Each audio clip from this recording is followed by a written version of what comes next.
사도행전 21장에 이제 사도 바울이 유대인들의 오해로 말미암아 이제 붙잡히게 되죠. 그때 로마 군대 천부장에게 기회를 얻어서 자기를 변호할 수 있는 기회를 얻게 됩니다. 지난 시간에 보았듯이 바울이 자기를 변호할 때 나는 억울합니다. 내가 당신들보다 옳습니다. 이런 말을 한 것이 아니라 내가 어떻게 하나님을 믿는 자가 되었고 또 하나님의 자녀가 되고 또 예수님을 믿는 자가 되었는가에 대해서 하나님께서 자기의 삶에 어떻게 개입했는가라고 하는 것을 간증하는 것을 보았습니다. 자, 그런데 이 말을 듣고 있던 유대인들이 더 흥분을 해가지고 막 달려드니까 결국 바울이 말을 다 끝내지도 못하고 로마 영내로 끌려 들어가게 되죠. 이때 천부장이 궁금한 게 생겼던 겁니다.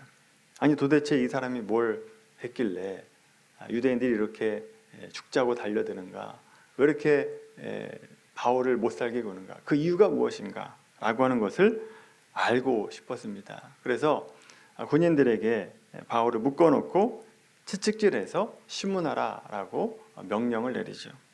바로 그때 바울이 딱 한마디를 합니다. 나는 로마 시민권자다 라고 하는 것을 말하게 되죠. 이 말 한마디에 천부장이 깜짝 놀라게 되고 바울도 매질을 피하게 됩니다. 여러분, 이 장면에서 우리가 생각해 볼 것이 있습니다. 이런 생각이 들지 않습니까? 바울이 이미 사도행전 20장 24절에서 내가 달려갈 길과 주 예수께 받은 사명 곧 하나님의 복음을 전하는 일에 있어서 내가 내 생명조차 귀한 것으로 여기지 아니하노라, 이렇게 고백을 했던 바울 아닙니까? 자, 그 고백에 맞게 지금 오늘 본문에서도 참 당당하게 채찍질 받고 견뎌내면 얼마나 더 멋지지 않은가, 이게 더 멋있는 거 아닌가, 이런 생각을 할 때가 있다라고 하는 거죠. 지금 채찍질을 맞을 위기에 처하니까 갑자기 로마 시민이다라고 하는 것을 딱 꺼내놓고 채찍질 당할 위기를 모면하고 있다라고 하는 거죠. 우리가 볼 때는 어떻게 보면 용기 없는 모습을 보여주고 있다라고 하는 겁니다. 그래도 혹시 바울이 신앙의 절개를 버리고 세상적인 방법으로 고난을 피하려고 하는 것 아닌가라고 하는 의문이 생길 수도 있다라고 하는 거죠. 하지만 여러분 아시다시피 바울이 그런 사람이 아니지 않습니까? 바울이 로마 시민권을 사용하고 있는 것은 단순히 붙잡힌 상황을 피하려고 하거나 또 고난이 싫어서 이 위기를 모면하려고 로마 시민권을 말하고 있는 것은 아니다라고 하는 겁니다. 그러면 도대체 왜 로마 시민권을 말하고 있는가?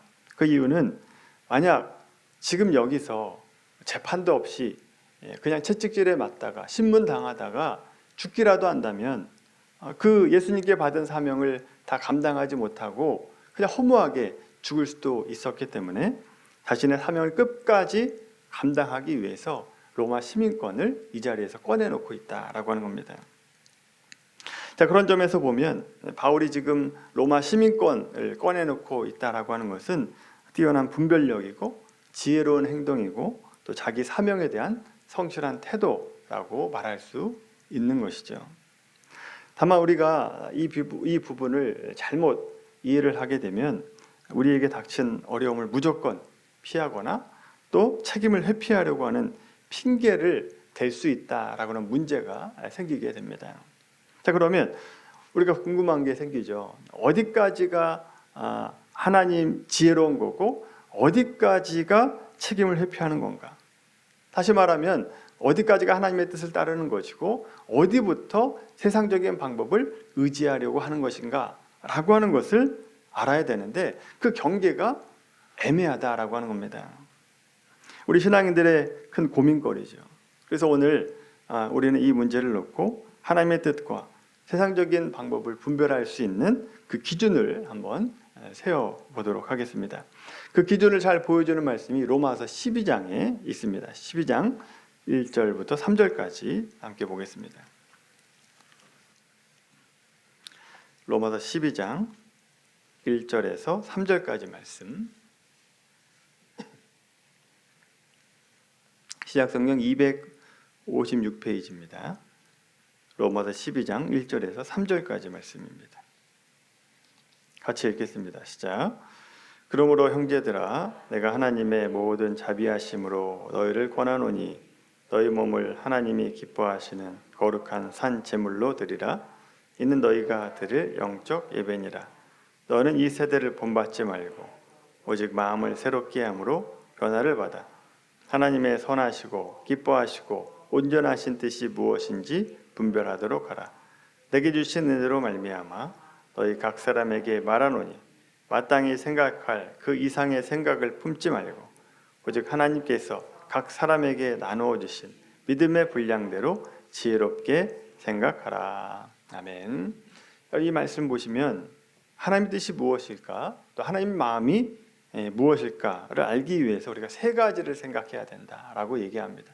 첫째는 1절에 보시면 거룩한 산 제물로 드리라 라고 얘기하고 있고, 두 번째 보시면 2절에 하나님의 뜻을 분별하라 라고 얘기하고 있고, 3절에 마지막에 보시면 믿음의 분량대로 지혜롭게 생각하라 라고 얘기합니다. 이 세 가지를요 하나로 이렇게 종합을 해보면 우리가 우리 자신을 하나님께 거룩한 산 제물로 드리기 위해서는 두 가지가 필요합니다. 첫째, 분별하는 게 필요합니다. 그리고 두 번째, 믿음의 분량이 무엇인지를 알아야 된다라고 하는 거죠. 먼저 우리가 산 제물로 우리 자신을 드리려면 첫째, 분별해야 됩니다. 분별해야 되죠. 여러분, 분별하려면 뭐가 있어야 되느냐 하면 기준이 있어야 돼요. 기준이 있어야 분별을 할 수 있다라고 하는 거죠. 이 기준이 내 생각이나 내 방법이 아니다라고 하는 거죠. 2절의 말씀과 같이 하나님의 선하시고 기뻐하시고 온전하신 뜻이 기준이다라고 하는 겁니다. 우리 그리스도인의 분별 기준이 마땅히 주님이 돼야 되지 않겠습니까? 왜냐하면 성경은 주님이 우리의 머리고 또 우리는 지체다라고 얘기하고 있기 때문에 우리는 마땅히 머리 대신 주님의 말씀을 듣고 순종하는 자가 돼야 되는 것이죠. 그래서 우리가 분별 기준이 하나님의 뜻이 돼야 된다라고 하는 겁니다.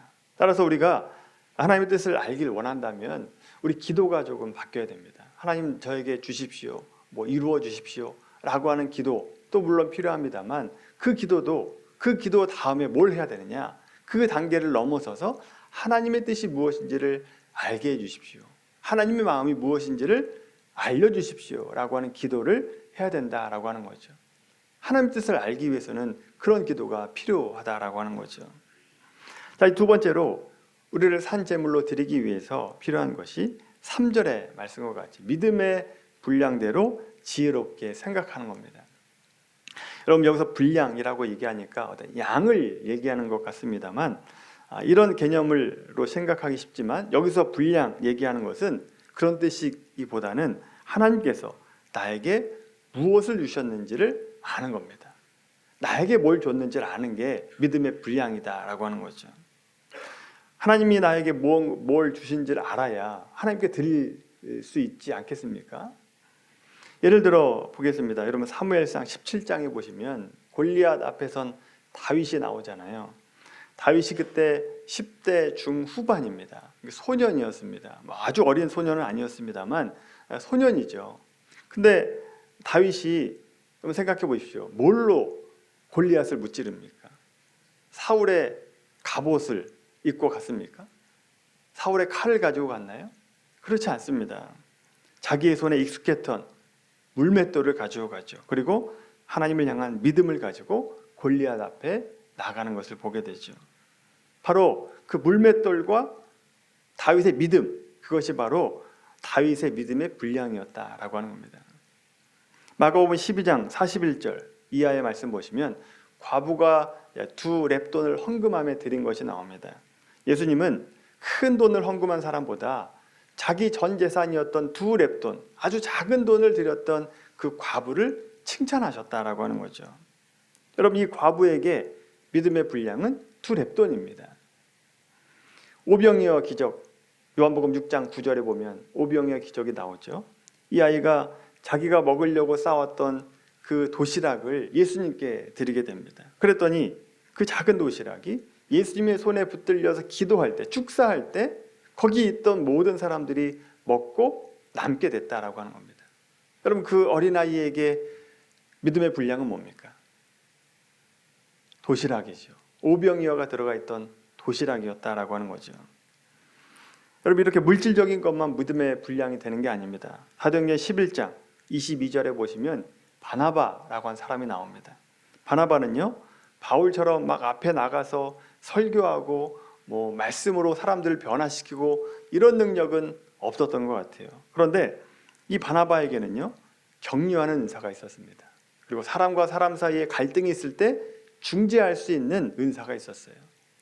이 바나바에게는 바로 이 격려의 은사, 중재의 은사가 바로 믿음의 분량이었다라고 하는 거죠. 여러분, 다윗의 물맷돌, 두 렙돈을 가지고 있었던 과부, 오병이어를 들었던 아이, 바나바, 이 사람들의 공통점이 있습니다. 그들은 자기가 가진 것, 작은 것을 가지고 있다고 불평하지 않았다라고 하는 거죠. 한탄하지 않았습니다. 각자 하나님께 받은 자기의 믿음의 분량을 가지고 가장 지혜롭게 사용했던 사람들이었다라고 하는 거죠. 그러니까 여러분, 우리도 내가 받은 믿음의 분량이 무엇인지를 살펴봐야 됩니다. 내가 가질 장점이 무엇이고 또 이 장점을 가지고 어떻게 하나님께 쓸 수 있을까라고 하는 것을 생각해 봐야 된다라고 하는 거죠. 자, 이렇게 하나님의 뜻을 분별했죠. 그리고 믿음의 분량이 무엇인지를 알았습니다. 그리고 이제 나를 산제물로 드려야 되는 겁니다. 아무리 우리가 자기 뜻, 하나님의 뜻을 분별하고 또 믿음의 분량이 무엇인지를 안다 할지라도 행동으로 옮기지 않으면 아무런 열매를 얻지 못하게 되는 거죠. 주님이 머리가 되셔서 명령을 내려도 몸이 움직이지 않으면 아무런 것도 거둘 수 없는 것과 마찬가지인 겁니다. 여러분, 우리가 막상 나 자신을 산제물로 드리려고 할 때 우리에게 닥치는 어려움, 그것이 바로 바울과 같은 상황에 처한다라고 하는 거죠. 내가 이 자리에 순교를 해야 되는가? 아니면 로마 시민권을 꺼내서 이 위기를 탈출해야 되는가? 어떤 것이 옳은 것이고 산제물로 드리는 것인가? 라고 하는 것을 구분해야 되고 분별해야 된다라고 하는 거죠. 근데 여러분, 이것에 대한 명확한 답이 없습니다. 물론 우리가 바울처럼 순교하느냐 마느냐 이 기로에 서는 일은 없을 겁니다. 하지만 하나님의 뜻을 알고 믿음의 분량을 깨닫고 내가 이제 산제물로 내가 하나님께 드려야 되겠다라고 결심을 했는데 막상 어떻게 하는 것이 나를 산제물로 드리는 것인가 라고 하는 것에 대해서 헷갈릴 때가 있다라고 하는 거죠. 분명하지 않습니다. 하나님이 너 이렇게 해라 라고 얘기하면 훨씬 더 쉽겠는데 하나님이 그렇게 말씀하시지 않을 때가 훨씬 더 많다라고 하는 거죠. 이런 상황에서 우리가 어떻게 행동해야 되는가? 사실 정답이 없다라고 하는 것이 정답입니다. 정답이 없습니다. 앞에서 말씀드린 것처럼 우리는 그저 하나님의 뜻을 분별하려고 애쓰고 나에게 주신 믿음의 분량이 무엇인지를 알고 상황과 여건에 맞춰서 행동하는 것이 산제물로 드리는 것이다 라고 하는 거죠. 다른 말로 얘기하면 내 신앙의 수준에 맞춰서 결정할 수밖에 없다라고 하는 겁니다. 어떤 상황에서는 담대하게 죽는 것이 산제물로 드리는 것일 수도 있고 어떤 상황에서는 이 위기를 잠시 피해서 돌아가는 방법을 사용하는 것이 산제물로 드리는 것일 수 있다라고 하는 거죠. 어느 한쪽이 무조건 딱 잘라서 맞다, 틀리다라고 말할 수 없다라고 하는 거죠. 왜냐하면 각 사람마다 처한 상황과 여건과 믿음의 분량이 다르기 때문이다라고 하는 겁니다. 그래서 여러분, 이 지점에서 우리 필요한 것이 성령님의 도우심입니다. 하나님 앞에 기도하는 것이 이때 필요하게 되는 거죠. 이렇게 기도해야 됩니다. 성령님, 제가 하나님의 뜻에 맞게 내 믿음의 분량에 맞게 가장 좋은 결정을 하게 해 주십시오 라고 기도하는 것이 이 부분에서 필요하다라고 하는 거죠. 기도하면서 거룩한 산제물로 드리는 삶을 살 수 있도록 도와주시고 지혜를 더하여 주시옵소서. 그렇게 기도하는 것이 필요한 것이죠. 이것을 잘 보여주는 대표적인 예가 일제강점기 때 활동하셨던 주기철 목사님과 김익두 목사님의 삶입니다. 주기철 목사님은 많이 들어보셨을 텐데 일제강점기 때 신앙을 지키다가 순교하신 대표적인 분입니다. 1930년대 일제 치하에 있을 때 신사참배를 강요했었습니다. 신사참배가 극에 달했을 때 많은 목회자들이 현실에 타협해서 신사참배를 참여했습니다. 교단법으로 신사참배를 해야 된다라고 그렇게 결정했던 교단도 있었죠. 하지만 이 주기철 목사님은 신사참배는 십계명의 첫 계명을 어기는 것이다 라고 얘기하면서 강력하게 저항했습니다. 1938년에 평양의 산정현 교회에서 목사직을 파직하기 직전에 주기철 목사님의 마지막 설교 일사각오라고 하는 제목으로 설교를 하시는데 이런 내용이 나옵니다. 주님을 위하여 오는 고난을 내가 피하였다가 이 다음에 내가 무슨 낯으로 주님을 배우리까? 주님을 위하여 오는 십자가를 내가 지금 피하였다가 그 다음에 주님이 너는 내가 준 유일한 유산인 고난의 십자가를 어찌 하고 왔느냐? 라고 물으시면 내가 무슨 말로 대답하리요? 오직 일사각오일 뿐입니다. 라고 설교를 하셨습니다. 결혼의 의지를 보여주신 거죠. 이후 여러분 이 주목사님이 체포를 당하시고 고문을 당하십니다. 일본 순사들이 이 주목사님의 신앙을 꺾으려고 이 못을 거꾸로 박아놓고 판자 위에 깔아놓고 거기를 걸으라 라고 명령합니다. 걷기 싫으면 신앙을 포기하고 그리고 신사참배해라 라고 회유를 합니다. 근데 끝까지 거부하시고 내가 내 주님 가신 길을 찬송하면서 묵묵히 그 길을 걸으셨습니다. 그리고 1944년 4월에 평양 형무소에서 순교를 하시면서 자기 설교대로 신앙의 절개를 지키며 돌아가셨습니다. 여러분, 근데 이 주기철 목사님과 달리 몇 년 앞서서 약 10년 정도 앞선 시대에 김욱두 목사님이 계십니다. 이분은 좀 다른 삶을 사셨어요. 이때 당시에는 신사참배가 아주 강요될 때는 아니었습니다. 김익두 목사님이 젊은 시절에 황해도 신천 일대에서 깡패로 유명했던 분입니다. 술과 싸움으로 하루를 탕진하고 또 시장 상인들을 괴롭히는 것이 일상이었다라고 하는 거죠. 당시 시장 상인들은요, 오늘 하루 김익두만 안 만나면 내가 좋겠다 이렇게 원할 정도로 그렇게 악한 삶을 살았던 분입니다. 자, 그런데 이 김익두 목사님이 수알렌이라고 하는 선교사님이 인도하는 부흥회에 참석했다가 인생이란 무엇인가 라고 하는 설교를 듣고 회심하게 되고 예수님을 믿게 됩니다.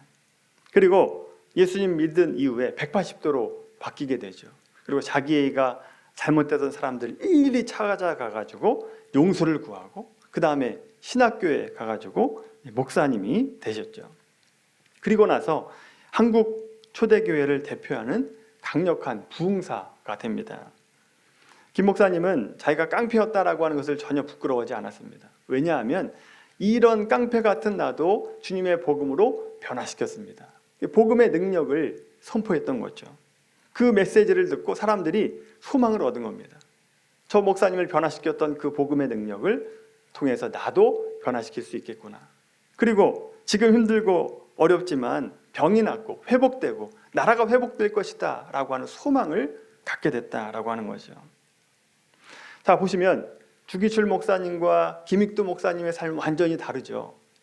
완전히 삶의 방식은 달랐지만 두 분의 삶은 모두 똑같이 하나님을 향하고 있었습니다. 주님을 향하고 있었죠. 그리고 자기 자신을 산 제물로 드리는 삶을 살았다라고 하는 겁니다. 진리를 지키기 위해서 죽음도 두려워하지 않았던 주기철 목사님은 우리에게 믿음의 깊이가 무엇인지를 보여주고 있죠. 또 전국을 돌아다니면서 복음을 전하고 사람들을 회심시켰던 이 김익두 목사님은 믿음의 능력이 무엇인가라고 하는 것을 보여주는 삶을 살았다라고 하는 거죠. 한 분은 지킴으로, 한 분은 전파함으로, 산제물로 살았다라고 하는 겁니다. 그래서 여러분 이 두 분의 삶 중에 무엇이 옳고 그르다라고 얘기할 수 없다라고 하는 거죠. 두 분 다 산제물로 드린 겁니다. 주기철 목사님처럼 순교를 통해서 신앙의 깊이를 보여주시는 것이 정말 귀하죠. 근데 여러분 만약에 모든 목사님들이 다 순교를 당했다면 누가 교회를 지킵니까? 누가 제자를 만듭니까? 누가 가르쳐요? 사람이 없잖아요. 조용히 낮은 자리에서 섬기는 자가 필요하다라고 하는 거죠. 믿음의 분량대로 어떤 분은 일본 순사를 피해서 도망 다니다가 복음을 전하는 사람도 필요한 거죠. 여러분, 나중에 신사참배를 했다 할지라도 나중에 회개하고 정말 눈물 뿌려 회개하고 복음을 위해서 쓰임받았던 목사님도 있지 않겠습니까? 그럼도 얼마나 많이 있겠어요. 따라서 하나님의 뜻을 알고 내 믿음의 분량을 가지고 산제물로 드리기를 원한다 라고 한다면 자기가 믿음의 분량을 받은 대로 또 하나님께서 지혜를 주신 대로 쓰임받으면 되는 것이다 라고 하는 거죠. 자, 이런 이해를 가지고 오늘 본문으로 이제 돌아와 보시면 바울이 단순히 매맞기 싫어서 또 이 위기를 극복하려고 로마 시민권을 사용한 것이 아니라는 것을 아시겠죠? 여러분, 바울은 하나님의 뜻을 분별하고 현재 자기가 처한 상황에서 믿음의 분량, 자기의 믿음의 분량이었던 로마 시민권을 이 자리에서 꺼내 놓았던 겁니다.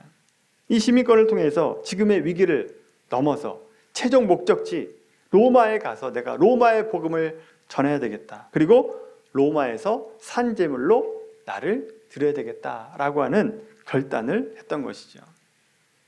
여러분, 오늘 우리는 바울의 모습을 통해서 하나님의 뜻을 분별하고 각자에게 주어진 믿음의 분량대로 지혜롭게 행동하는 것이 무엇인가를 살펴보았습니다.